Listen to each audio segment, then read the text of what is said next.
Hey guys, this is a really short episode with Adam Taylor. When you first started shooting real estate, did you already figure out your style, or how did you find your style, especially because, they just want a lot of the same images, but at the same time, a lot of realtors have their own style of how they want a house to be shot. Did you feel yourself having to mold yourself into each realtor depending on the type of look of the photos that they're looking for? I never really had anybody request a certain style that I can recall. It was kind of just up to me.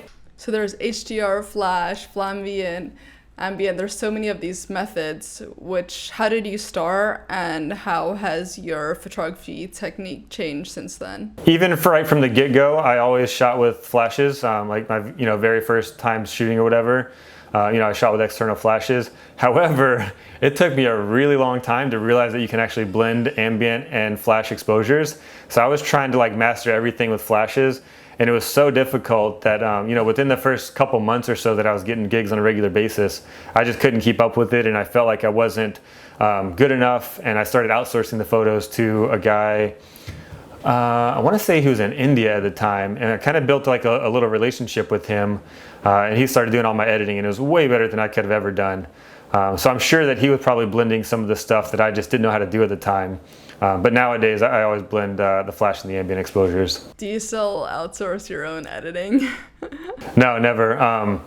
There's been maybe a couple of times when I have 75 photos that are product images. When I worked with the brick and tile company, they would have me shoot products every once in a while. And even a design client of mine had me shoot products on a white backdrop after one of her shoots one day, because she was selling some of her items through her website. And for that, I would outsource it just to do the clipping pass a little bit faster or something like that. But as far as my design clients, my builders and stuff like that, I've never had the need at this point to outsource the editing. Honestly, I like putting my personal touch on it. I feel like explaining to an editor what I want in an image would almost take just as long as me to edit it. And as an artist, because I do consider myself an artist with the work that I do, that's part of the excitement. I get home, and there's a lot of times that after my workout, after dinner, after the shower, wife and kid are asleep, I'm itching to edit, because I just can't stand having work unfinished. I want to see, the work that I started to create, I want to see it through to the end. So I actually really like the editing process, and I like the fact that I always progress and get better at it too, because I feel like every time I sit down to edit, I'm just getting better at Photoshop and finding new tips and tricks and techniques and stuff, So, at this point, I can't really see myself outsourcing unless business was just crazy booming or something. But even then, it's it's not going to stay super busy for 4 weeks straight. So, at some point, there's going to be a lull there where I can catch up. And I would even consider other editing for other people at some point if, let's say I was to move overseas and wasn't able to shoot on a regular basis myself or something. When you first were starting out, what kind of tutorials did you start watching?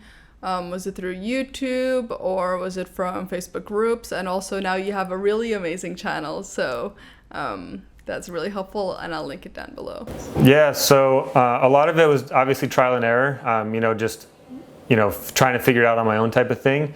But as I would come into a problem or find myself in a situation where I was looking for a solution to something, I would go seek that out. So the channels that came to the top of the list were Nathan Cool Photos YouTube channel, and then Hunter, I don't know how to pronounce his last name, it's Lumoysa, I don't know, Hunter L. He's got a really great channel he's got a really great channel with a lot of great tips and tricks and stuff on there. And from both of those guys, I use their techniques or actions that I've saved literally for every single photo that I edit. So I'm always appreciative of people that share the knowledge like that.